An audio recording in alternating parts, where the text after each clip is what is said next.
4.5 வருஷம் ஆச்சு. 4.25 வருஷத்துக்கு மேல ஆகுது. இப்போ ஒவ்வொரு வீட்டு கதவையா தட்டி உங்கள் கனவுகளை சொல்லுங்கள், உங்கள் கனவுகளை சொல்லுங்கள், நாங்கள் அதை நிறைவேற்றி காட்டுறோம். இல்ல, ஸ்டாலின் சாருக்கு மக்கள் சார்பா ஒரு கேள்வி. மக்களுடைய கனவு என்னன்னு உங்களுக்கு தெரியுமா சார்? அது சரி, அவங்க என்ன நினைக்கிறாங்கன்னு உங்களுக்கு தெரியாது. அதுக்கப்புறம் எப்படி அவங்க கனவுகளை பத்தி உங்களுக்கு தெரியும்? மக்களோட கனவு என்னன்னு நான் சொல்லட்டுமா சார்? 2019, 2021, 2024 இந்த 3 தேர்தலையும் மக்கள் உங்களுக்கு வாக்களிச்சதுக்கு காரணம் நீங்க மக்களுக்கு ஏதாவது நல்லது செய்வீங்கன்னு நம்பிதான். ஆனா நீங்க மக்களுக்கு கொடுத்த பரிசு மக்களுக்கு பாதுகாப்பே இல்லாத மக்கள் விரோத ஆட்சி. அந்த மக்கள் விரோத ஆட்சியை அகற்றிட்டு அந்த இடத்தில் தமிழக வெற்றி கழகத்தை ஆட்சி பீடத்தில் அமைக்கணும் அப்படின்றதுதான் மக்களுடைய ஒரே கனவு.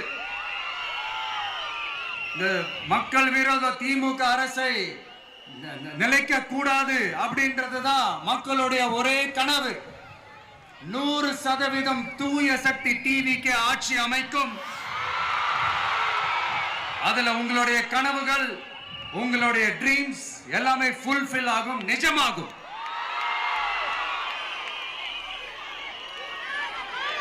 தமிழ்நாடு எப்பவுமே டெல்லிக்கு அவுட் ஆஃப் கண்ட்ரோல் அப்படின்ட்டு ஸ்டாலின் சார் அடிக்கடி சொல்லுவாங்க. ஸ்டாலின் சார் எதெல்லாம் அவுட் ஆஃப் கண்ட்ரோல் இப்ப நான் கொஞ்சம் சொல்லட்டுமா? முதல்ல சட்டம் ஒழுங்கெல்லாம் அவுட் ஆஃப் கண்ட்ரோல், பெண்கள் பாதுகாப்புல அவுட் ஆஃப் கண்ட்ரோல், இளைஞர்கள் வேலை வாய்ப்புல அவுட் ஆஃப் கண்ட்ரோல், மொத்தத்தில் அவரோட ஆட்சியே ஒரு அவுட் ஆஃப் கண்ட்ரோல். இந்த வருஷம் பிகினிங்ல சட்டசபையில பேசும்போது சொல்றாங்க, மக்கள் எல்லாரும் ரொம்ப மகிழ்ச்சியா இருக்கிறாங்க, அதனால நானும் ரொம்ப மகிழ்ச்சியா இருக்கிறேன் அப்படின்னு. மக்கள் சந்தோஷமா இருக்கிறத பார்க்கறது கூட ஒரு சந்தோஷம் தான் சார், அது யாரும் இல்லைன்னு சொல்லல. அப்படி உண்மையிலேயே மக்கள் உண்மையிலேயே சந்தோஷமா இருக்கிறாங்க அப்படின்னா ஏன் சார் விவசாயிகள் போராட்டம் நடக்குது? ஏன் சார் மீனவர்கள் போராட்டம் நடக்குது? ஏன் தொழிலாளர்கள் போராட்டம் நடக்குது? தூய்மை பணியாளர்கள் போராட்டம் ஏன் நடக்குது? அங்கன்வாடி ஊழியர்கள் போராட்டம், செவிலியர்கள் போராட்டம், மருத்துவர்கள் போராட்டம், மாற்றுத்திறனாளிகள் போராட்டம், அரசு ஊழியர்கள் போராட்டம், ஆசிரியர்கள் போராட்டம், இடைநிலை ஆசிரியர்கள் போராட்டம், பகுதி நேர ஆசிரியர்கள் போராட்டம். இதெல்லாம் உங்க ஆட்சியில மக்கள் மகிழ்ச்சியா இருக்காங்கன்றதுக்காக நடக்கிற போராட்டமா சார்? எனக்கு தெரிஞ்சு மக்கள் சந்தோஷமா இருக்கிறாங்கன்னா பொங்கல் வச்சு கொண்டாடுவாங்கன்னு கேள்விப்பட்டிருக்கிறேன். உங்க ஆட்சியில தான் போராட்டம் நடத்தி அவங்களுடைய மகிழ்ச்சியை வெளிப்படுத்துறாங்கன்னு நினைக்கிறேன்.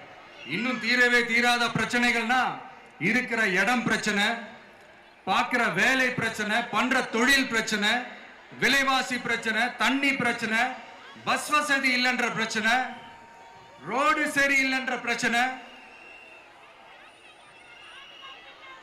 ஆஸ்பத்திரி சரியா இல்லைன்ற பிரச்சனை. இப்படி எல்லாம் ஒரு அடிப்படை விஷயங்களே பிரச்சனையா இருந்தா அப்போ ஆளுங்கட்சின்னு ஒண்ணு எதுக்குதான் இருக்கிறாங்க அப்படின்னு தானே மனசுல தோணும் மக்களுக்கு. ஆட்சிக்கு வர்றதுக்கு முன்னாடி தான் பொய்யா அடிச்சு விட்டீங்க. இப்ப ஆட்சியை விட்டு போகும்போது கூட பொய்யா பேசுறீங்களே சார், என்ன சார் இது? மாத்தி பேசுறதுல நீங்க வேற லெவல் தான் சார். ஆட்சிக்கு வந்த அடுத்த வருஷமே 2022ல 70% வாக்குறுதிகளை நிறைவேற்றிட்டோம்னு சொன்னாங்க. அப்புறம் போன வருஷம் 90% வாக்குறுதிகளை நிறைவேற்றிட்டோம்னு சொன்னாங்க. அப்புறம் இந்த வருஷம் 505 வாக்குறுதிகளை 404 வாக்குறுதிகளை நிறைவேற்றிட்டோம். கிட்டத்தட்ட ஒரு 80% வாக்குறுதிகளை நிறைவேற்றிட்டோம்னு சொன்னாங்க. முதல்ல 70, அப்புறம் 90, அப்புறம் 80. இன்னும் தேர்தல் நெருங்க அது 60, 50, 40, 30, 20ல போய் நிற்கும்னு நினைக்கிறேன். அதையும் அவரே அறிவிப்பாரோ என்னமோ எனக்கு தெரியல.